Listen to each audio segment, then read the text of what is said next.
tidak lewat jalur-jalur formal. Jadi kita itu harus melayani dulu. Alhamdulillah masih tidak lewat dari jam 10. Saya nanti kirimkan. Saya pernah ada nulis sedikit sih. Saya ini rajin juga nulis walaupun dalam situasi hiruk-pikuk ya, kita berdemokrasi, kita selalu mempersoalkan sistem demokrasi sejak dari Orde Baru sampai sekarang. Nanti saya email saja ke Pak Budi. Tidak usah saya cerita yang saya tulis, jadi kepemimpinan politik yang demokratis. Nanti silakan dibaca. Jadi ini dari berbagai sumber. Tapi dalam kesempatan ini saya lebih banyak bicara persoalan-persoalan yang terjadi di DPR sebagai lembaga politik. Salah satu pilar demokrasi yang mempunyai kewenangan katanya tanda kutip ya, besar dalam hal legislasi, kemudian budgeting dan pengawasan. Kita ketahui bahwa demokrasi kita ini pada dasarnya baru berjalan secara formal, yaitu sejak DPR 2004-2009. 2009-2014. Kenapa? Karena reformasi yang menghasilkan amandemen konstitusi itu baru selesai tahun 2002. Jadi 4 kali amandemen 1999 sampai 2002 dan menghasilkan pemilihan presiden secara langsung pada tahun 2004. Tetapi banyak sekali payung hukum, undang-undang dalam rangka kita membangun sebagai suatu negara demokrasi, mekanisme hubungan kerja antara DPR dengan pemerintah dan terkait dengan yudikatif itu masih sangat lemah dan jauh daripada harapan. Jadi banyak sekali undang-undang yang belum disiapkan. Nah ini yang tidak disadari oleh kita semua. Saya kasih contoh saja. DPR itu dalam sumpahnya memperjuangkan aspirasi rakyat dari daerah pemilihan. Itu sumpah pada saat dia bersumpah. Karena saya sering menyumpah, ya, membacakan sumpah anggota PAW. Kalau PAW saya yang membacakan sumpah, mereka mengikuti saya. Saya baca, memperjuangkan aspirasi rakyat dari daerah yang saya pakai. Nah, mekanisme perjuangannya gimana? Di dalam tata tertib memang ada, kita membuka rumah aspirasi. Oke, nggak ada urusan dengan negara, masing-masing membuka rumah aspirasi. Kemudian banyak sekali aspirasi dari masyarakat sampai kepada anggota DPR. Setelah sampai ke anggota DPR, lalu bingung aspirasinya mau dimanakan.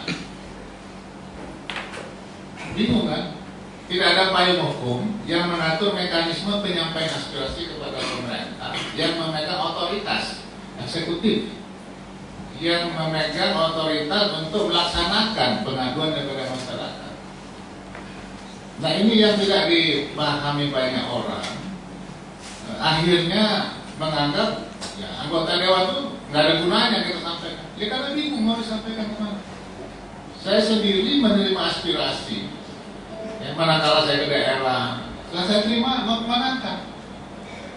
Gak ada mekanisme yang mengatur penyampaian aspirasi kepada pemerintah yang memang punya otoritas untuk melaksanakan apa yang diadukan oleh masyarakat itu.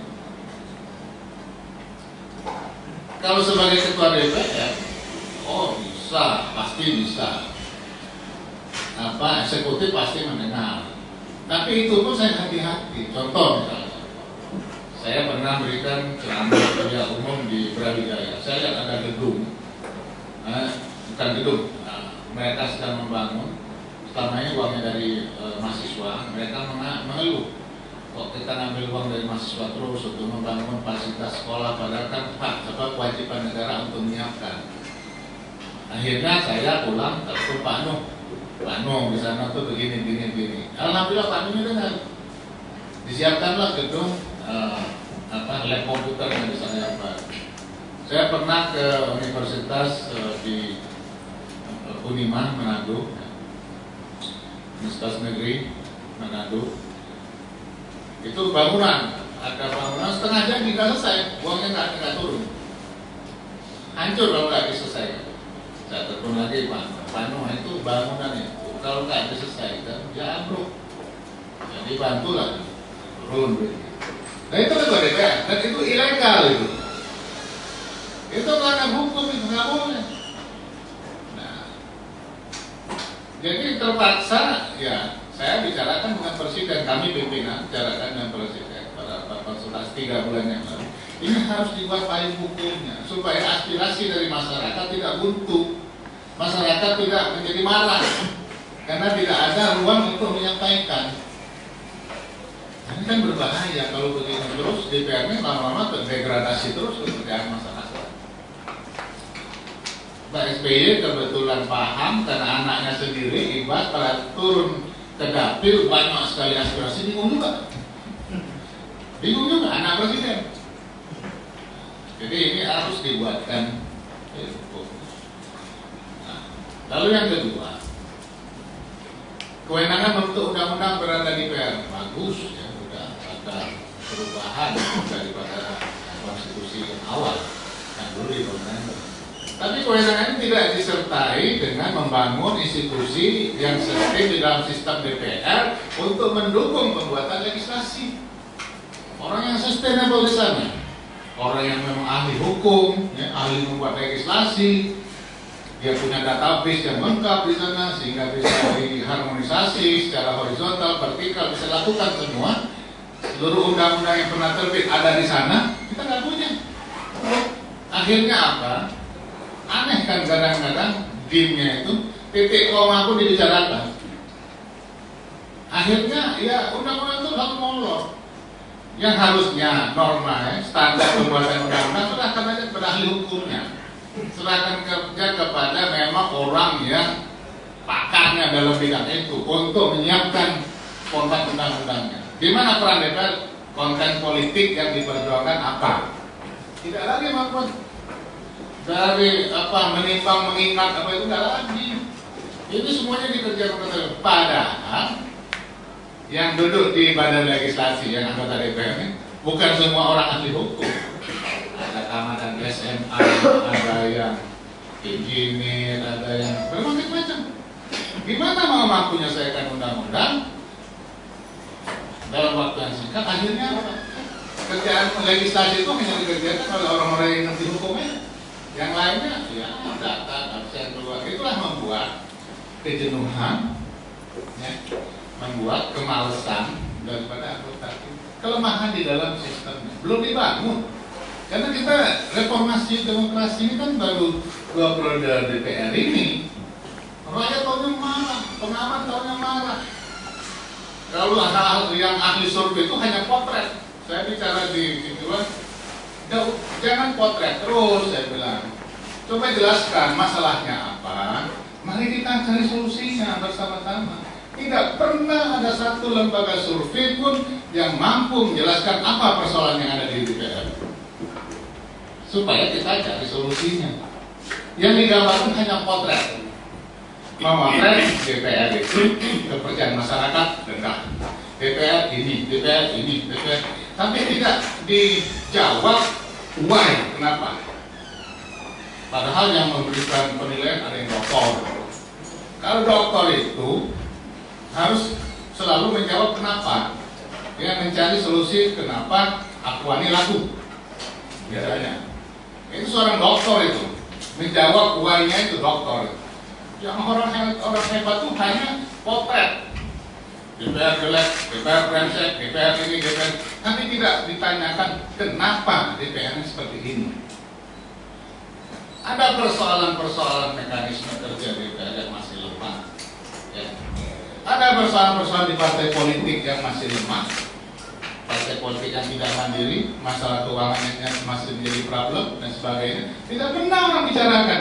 Dan saya sudah lama bilang, persoalan di partai politik harus dibenahi. Tapi tidak pernah orang mau bicara itu. Semua orang hanya mencari popularitas terhadap statementnya saja. Wah, itu ditepuk tangan kalau bilang DPR jelek. semuanya tepuk tangan, tapi tidak pernah mencarikan solusi dari persoalan. Nah, apa yang kami lakukan? Membangun sistem yang ada di daerah sekarang. Kita bangun sekarang. Nah, membangun ini itu terkendala dengan birokrasi kita. Kenapa? Katanya DPR independen, tapi sekjen itu masih di bawah kendali seknek. Yang mengangkat sekjen siapa? Presiden masih. Mau merestrukturisasi organisasi kesekjenan harus ke Kementerian, reformasi birokrasi. Kalau itu di DPR saja sudah lama saya selesaikan. Pimpinan sudah lama selesaikan. Bagaimana kelemahan tadi kita selesaikan. Kita sudah punya konsep membentuk badan fungsional keahlian, di mana badan itu satu menyangkut legislasi, satu menyangkut budget. Jadi kalau menyangkut budget ada orang yang ahli makro, ahli mikro. Kalau pemerintah menyampaikan asumsi-asumsi makro kepada DPR, orang-orang kita mampu memberikan input kepada anggota DPR sejajar posisinya. Oh, sekarang nggak sejajar. Apa yang dimasukkan pemerintah ke DPR, misalnya asumsi makro, berapa nilai tukar, berapa suku bunga, berapa listrik, berapa berbagai macam indikator makro, DPR bisa mendebat. Nggak bisa, nggak punya database-nya, orang ahlinya. Akhirnya apa yang terjadi seperti sekarang? Nah, termasuk payung hukum tadi, penyaluran aspirasi dari rakyat, dan aturan-aturan yang memperkuat kelembagaan DPR. Dan ini yang kita kerjakan. Kita silent operation saja kita kerjakan, nggak pernah kita bicara ke luar ya. Kalau ICW cuma bilang korup. Why? Kenapa korup? Itu harus dijawab. Kalau hanya potret semua orang bisa. Tapi yang dijawab, kenapa orang korup? Itu yang harus dicari solusinya. Baru bangsa ini bisa baik. Kalau cuma memotret, semua orang bisa memotret. Semua orang pak foto, kami hebat cuma. Nggak susah bicaranya. Tapi bagaimana mengkaji situasi sekarang ini agar kita jawab, agar kita mampu menyelesaikan persoalan itu. Tidak banyak. Nah, itu yang kita lakukan. Makanya sekarang, insya Allah ya, saya lagi melobi Menteri PAN, itu duduk sama-sama.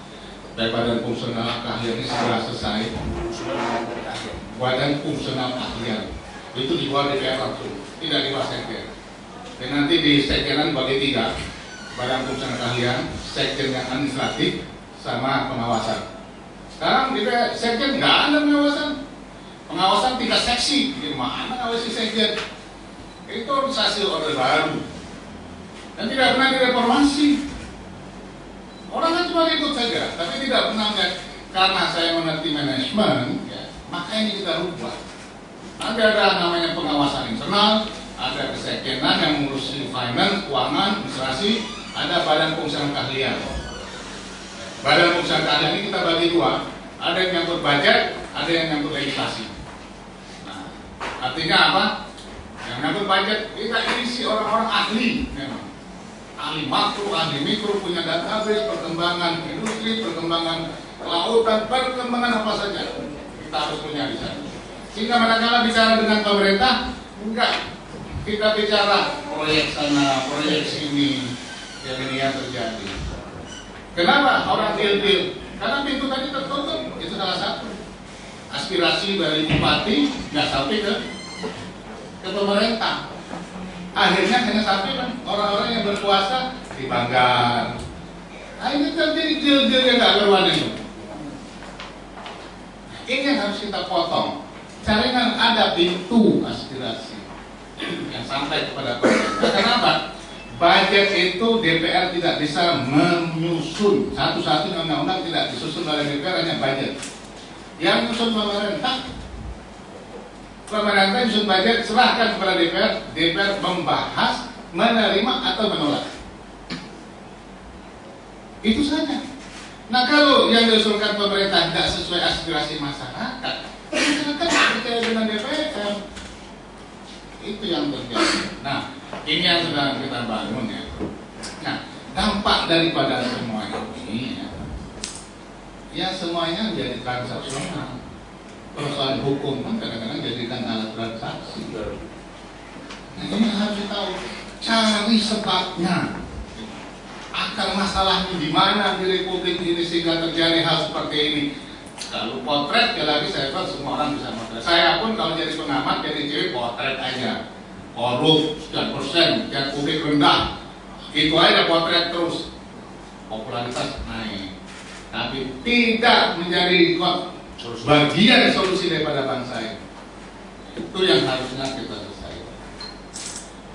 Ini yang ingin saya sampaikan. Banyak persoalan-persoalan yang artinya sangat penting ya dalam kita membangun demokrasi ini menjadi demokrasi yang substantif. Orang cuma bilang substantif, tapi nggak ngerti substantif dan sebenarnya bagaimana. Demokrasi yang betul-betul memikirkan rakyat. Demokrasi yang mampu menciptakan ya, pemimpin yang memanfaatkan sistem demokrasi itu betul-betul untuk kepentingan rakyat. Dengan kecerdasannya, kemampuannya mampu memobilisasi semua kekuatan yang ujungnya adalah demi kepentingan rakyat. Nah, inilah yang ingin saya sampaikan sebagai pembukaan ya, dari diskusi ini, karena terlalu lama saya ngomong. Bisa tebak sih situasi hukum sekarang ini? Ya, saya ingin sampaikan, fungsi DPR itu kan legislasi, pengawasan, itu saja ya. Terkait dengan penegakan hukum. Makanya itu yang saya koreksi keras ya kemarin, masalah seleksi yang dilakukan oleh DPR. Lembaga-lembaga penegak hukum di fit and proper test oleh DPR. Sebelum kejadian ini kita sudah bicara. Saya bicara kasus sebelum kejadian, bukan saat kejadian baru bicara. Berarti kita nggak pernah menangkap situasi persoalan ini. Kita nggak bicara. Kejadian ketemu di toilet dan jauh sebelumnya saya bicara. Fit and proper test yang dilakukan oleh DPR terkait dengan lembaga-lembaga yudikatif ini membuat lembaga yudikatif jadi tidak independen. Jadi lembaga yang bisa dipesan, jadi lembaga yang bisa diatur oleh orang yang ya, tentunya yang berkuasa untuk menentukan pilihan-pilihan. Nah, dengan ketidakindependenan lembaga ini masuklah kan orang-orang politik di sana. Kepentingan politik yang transaksional muncullah di lembaga-lembaga yudikatif yang di mana kita menyadari yudikatif dari dulu. Ya. Kita sadari, selamat datang, Adinda, Firman. Jadi kalau kita berharap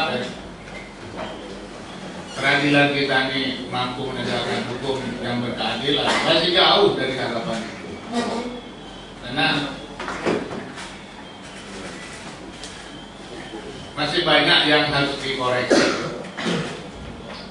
Baik hukumnya dulu, undang-undang lah.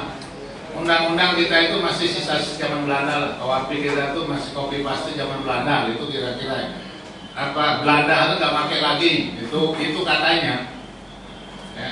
Jadi sesuatu yang nggak dipakai lagi di negara asalnya dan perkembangan sistem politik Indonesia yang sudah demikian jauhnya dari zaman Belanda, zaman penjajahan, dari zamannya merdeka, mulai Orde Baru sampai zaman demokrasi sekarang ini itu nggak pernah berubah sampai ke zaman penjajahan kembali. Ya, itu yang harus dipahami. Begitu mau merubah sudah banyak kecurigaan. Jangan curiga dulu lah, ikut sama-sama membenahi. Begitu hanya dilihat pasal-pasal KPK, pasal itu aja pikirannya. Bagaimana membangun struktur kultur hukum Indonesia sesuai dengan Indonesia harusnya. Sama-sama bicara dengan DPR. Kita buka ruang yang besar bagi ahli-ahli hukum Indonesia. Jangan sekali lagi potret lagi, itu harus dipotret saja. Kita ruang itu kita buka selebar. Mari kita bicara sama-sama. Kalau soal sekarang ini ya politik itu masih sangat menentukan jalannya hukum di Indonesia. Polisi di mana nggak takut dengan orang politis, kita dibentak di Komisi 3. Jadi gimana penegakan hukum? Saya bertanya kok dengan Pak Basir, dengan Kapolri, gimana orang-orang ya ada yang baik, ada yang nggak pernah main-main markus, ya, termasuk Ruhut itu nggak pernah katanya. Nah, itu ada yang luar biasa Ruhut itu nggak pernah ya. Catatannya jelas itu dari penegak hukum, makanya penegak hukum dukung Ruhut. Aneh kan? Cuma memang bahasa politiknya, komunikasinya yang memang ya, kurang baik itu yang membuat dia menyerah tidak suka. Tapi dengan bahasa itu justru kita perlukan. Dia berani ngomong. Kalau ada yang rusak-rusak di dalam dia ngomong. Nah itu yang kita harapkan sebetulnya supaya ya di institusi ini menjadi agak gerah juga kalau ada sebentar-bentar teriak gitu kan. Itu penting ya. Iya dalam situasi sekarang kita pentingkan. Ini bukan soal kepuasan rakyat atau tidak. Ini persoalan yang ada di sana itu orang seperti ini kita pentingkan gitu. Karena dia berani berteriak. Bungkusan durian itu siapa? Harus kita bongkar. Itu gerah orang di dalam kan. Nah, dukung oleh KPK.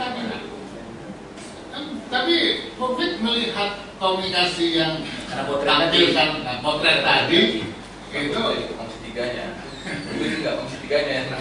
Nah, nggak tahu di ruangan ini mudah-mudahan ya. Saya terus terang, banyak yang lebih jago ya, didik bagus, siapa bagus. Tapi persoalannya bukan sekedar bagus dan santun, tapi persoalannya ada persoalan di sana nggak bisa selesai gitu. Kalau munculnya Bang Ruhut ini di sana, waduh ini banyak orang gerah nih, banyak orang gerah. Urusan kotak uang berapa yang di Komisi 3 itu dia teriak-teriaknya luar biasa itu. Saya akan bongkar katanya. Itu udah buat gerah orang. Lalu dia ya kita buktikan lah. Nah, itulah yang dalam situasi demikian kadang-kadang keputusan tidak rasional dalam situasi demikian. Nah, sambil kita membenahi, ya, sambil kita benahi sistem politik kita. Ya sebenarnya gimana sih maunya kita sebetulnya?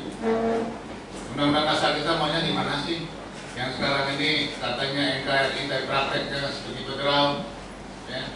Yang katanya presidensial tapi prakteknya presiden nggak bisa apa-apa kalau DPR nggak setuju, itu kan? Yang katanya unicameral semua fungsi legislasi itu ada di DPR, tapi ada DPD dan MPR. Kita ini harus luruskan ini. Ya, persoalan-persoalan yang kita luruskan sambil kita meluruskan ini ya preventif dan represif tetap kita lakukan dengan cara-cara yang kadang-kadang ya tidak populer ya, bahasa saya kan bahasa tidak populer juga kadang-kadang, tapi ya, intinya adalah untuk kepentingan kita semua. Dulu kan saya pernah bilang bubarkan KPK kalau nggak ada lagi orang yang mau, yang kredibel yang akan mimpin KPK itu. Tapi judulnya kan cuma bubarkan KPK saja. Jadi hajaran ke saya luar biasa, termasuk nama. Bisa terulang lagi. Ya, saya tuh kalimat kondisional ya. Nah ini ahli ya Dastiano yang Pak Wadi dosen bahasa Inggris. Ngerti nggak kan kalimat kondisional? Kalau saya ngerti. Ini katanya, kalau saya tanya belum tentu orang baik mau jadi pimpinan KPK waktu itu. Saya telepon Renal Kasali, Pak Renal gimana? Ini memang tidak cukup memenuhi ketentuan. Ini terpaksa ada yang kita loloskan untuk memenuhi kuota. Bahaya saya bilang Pak Renal. Tanya Pak Renal. Kalau KY dengar kalimat saya bilang KY. Waktu itu kan 1 dengan 3 kan. Kalau yang dibutuhkan 1, KY gitu 3. Nggak cukup. Saya bilang dengan KY. Pak waktu itu Eman. Pak Eman jangan dipaksakan memenuhi kuota itu. Nanti DPR milih orang yang jelek itu sudah bilang. Ini persoalan DPR ini bukan keputusan yang didasarkan pertimbangan profesional ya, hal yang substantif, ya keputusan politik. Jadi kalau ada masuk ke DPR itu orang yang kurang baik dan itu terpilih, silakan kita. Sama saya bilang Pak Renal. Pak Renal waktu itu dia butuh 8 untuk ngisi 4. Saya bilang jangan dipaksakan 8 kalau nggak cukup. Ya orang-orang baik nggak mau masuk jadi ini katanya. Orang yang berani saja masuk jadi pimpinan KPK. Itu kalimat mana? Kita tak ada anggaran lagi, anggaran kita bisa bicarakan juga. Tapi rupanya dikirim 8 juta. 8 itu saya nggak tahu. Ya, dipilih 4, apakah memenuhi harapan kita semua, ya mudah-mudahan ya, sampai sekarang ini masih memenuhi harapan. Nah itulah situasinya. Kadang-kadang kalimat yang dua potong dipotong jadi satu jadi menarik gitu kan. Media kan selalu begitu, biar menarik karena yang bicara ketua DPR. Bicara yang biasa sih itu bagus. Bicara ketua DPR potong, bubarkan KPK. Ini ketua DPR, itu cantik benar ini. Langsung goyangannya luar biasa. Semua pengamat hukum termasuk ICW mulai itu bermain semua. Nah, ini politisi semua ini. Jadi bukannya bicara hal yang substantif. Kalau sudah artinya mempolitisasi ya, kalimat-kalimat itu politisi semua. Kalau bicara hal substantif, dengarkan dulu apa yang disampaikan. Nah, itu diluruskan. Itu bicara yang substantif. Tapi justru ikut menarik semua di dalam gendang itu. Makanya saya bilang sudah jadi politisi semua. Ya. Saya kira demikian saja. Ya. Terima kasih. Assalamualaikum warahmatullahi wabarakatuh.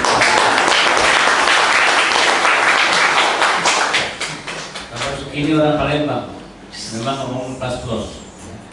Jadi kita juga penting ketua DPR ini, nggak boleh juga lemah lembut. Ngomong seperti sembarang tapi substansinya jelas. Ya, kita orang Palembang, tetangga saya di Kabupaten Lahar. Kemudian kita ada Thomas Nakun yang tadi dikomplain oleh Pak Kusari soal cewek juga tukang potret aja. Saya pikir kalau utamanya bukan tukang potret ya, lebih dari tukang potret itu kan.